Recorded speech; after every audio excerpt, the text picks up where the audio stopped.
Rock, paper, scissors. Coach, you said yesterday that you thought Chris started slow, and you challenged him to. How'd you think he started today? How'd you think he progressed? Yeah, I thought he had a really good demeanor today.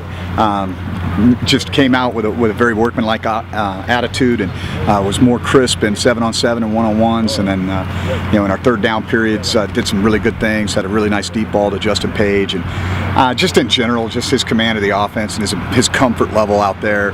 I said yesterday, self-correction is the first step towards mastery, and one of the things that I can see Chris doing is not having to rely on Coach Armstrong or Denarius to come up and say, hey, single high safety here, what were you thinking on this? He's like, yeah, I know, post safety should have looked over here.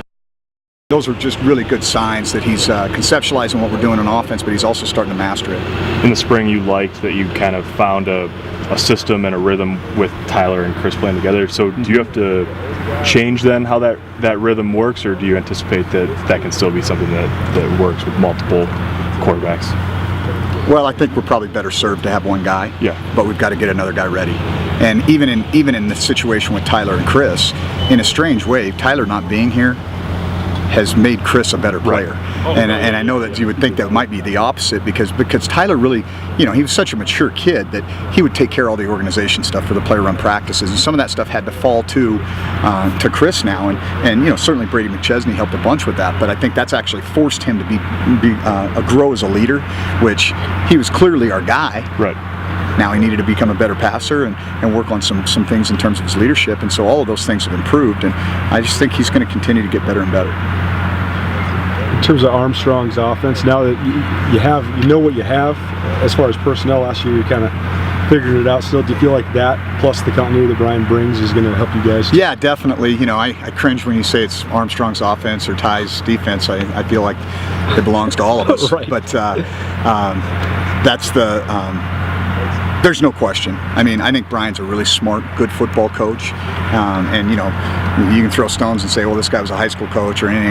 Hey, ball coaches are ball coaches, and he's a ball coach, and I've been around that guy for 20 plus years, and he's a smart guy. He relates to players extremely well. He can motivate, and I think he's done a really good job of putting the pieces together based on what our skill level is. Now, there's still going to be some things that we've got to work through. The running back situation. Who are those guys in what situations? How are we going to utilize our H-backs and our tight ends? And so that's what camp's for, but I think we've got a great starting point, and it's all built really around Chris's strengths right now. It seems like you guys are working a lot of underneath stuff in the passing game early and then downfield stuff late. Where's the progress level in terms of Well, I think that was just so what we did today was the third down ladders. So it was all situational, so it's based on down and distance, and so what you're probably seeing there is just different route combinations that were more scripted towards different down and distances. How do you think these guys are progressing in terms of throwing the ball down the field? I think they're doing a good job. I think that there's some things that we can. It's funny because when you get a veteran receiver that understands, hey, I got to hold the box on a fade ball or 9 ball down the sideline, versus a young guy who starts to drift outside, well, the margin for error becomes a lot smaller. And so it's that combination of our veteran quarterbacks working with our veteran receivers and some of those young guys emerging. And again, that's what fall camp's for. They're going to get 1,000 reps of that stuff, and I think it'll continue to improve. And with the style of offense that we're going to have some of those explosive shots down the field. What do you think the hardest thing about being away from the game for a year is for a guy like Luke as he's getting back into football? Well, I think it's a couple of things. I think number one, the speed of the game is something that he's going to have to adjust to.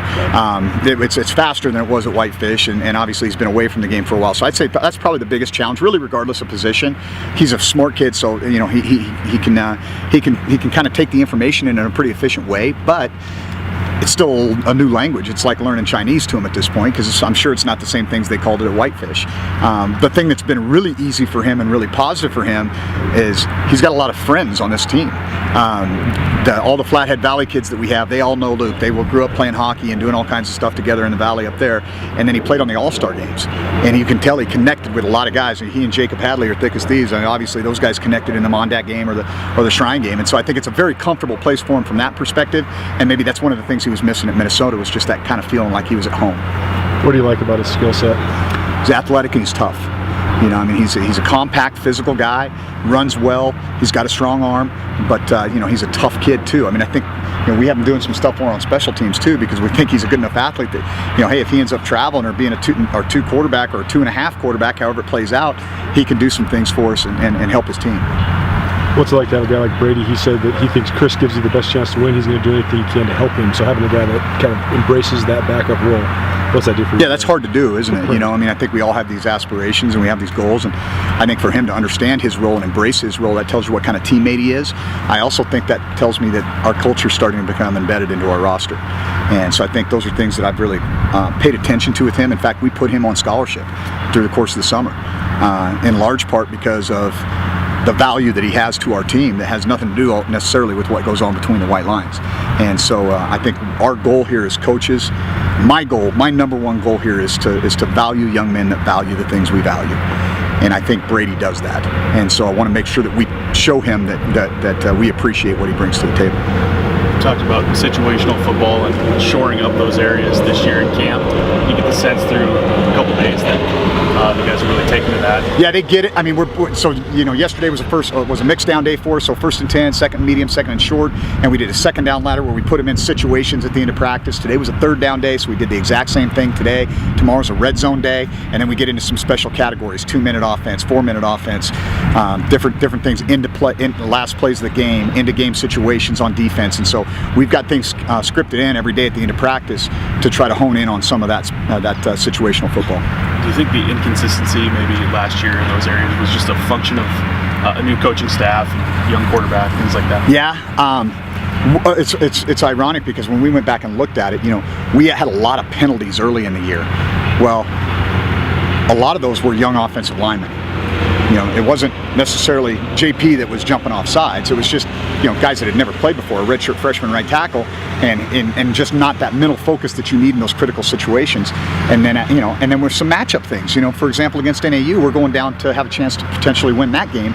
And, you know, we had Dylan out in that game, and we were kind of juggling some tackles in and out, and they had a really good D end, and it was a bad matchup for us. And we probably, that's something that we could have done better as a coaching staff, was scheme some of our protections to maybe not allow that matchup to be such a problem for us. But, you know, it's a learning curve. You know, I mean, how is Chris going to learn how to win in those situations? Well, you got to put him in those situations. Good news is, not just in practice, but in games, he's been in some of those situations.